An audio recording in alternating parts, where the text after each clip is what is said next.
Nahitalain mas mahinay nga inflation rate han Eastern Samar yan nga Mayo. Sumala iton Philippine Statistics Authority Eastern Samar tikang han 9.0 niyan han Abril, hininay ini nga dahin 7.3% yan nga bulan han Mayo. Sumala kan Chief Statistical Specialist Ronnie Bahado, an mahinay nga inflation in epekto han mahinay gihapon nga movement o paggios han presyo ilabi na di da sektor hiton housing, tubig, elektrisidad, gas, transportation, pagkaon ngan mga non-alcoholic beverages.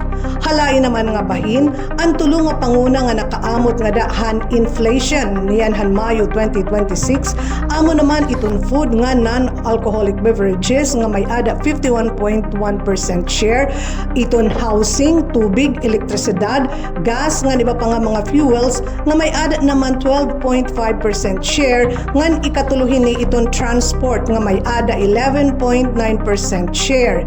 Hininay gihapon ang food inflation nga dahin 8.5%, tikang han 9.0 niyan han Abril.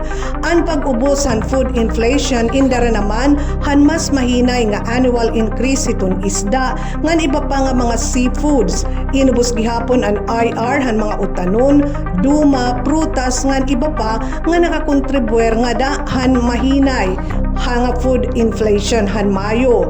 Para naman han nakalabay nga bulan, ang purchasing power han piso in 74 centimos. Kareagsin ngon hini nga ang piso niyan han tuig 2018 inabalor nala hin 74 centimos yan nga Mayo tuig 2026. Ang inflation rate han Eastern Samar niyan han Mayo in mas habubo hiton 8.2% nga IR hiton rehiyon 8 ngan mas sa taas naman hiton 6.8% nga inflation rate hiton bugos nga Pilipinas.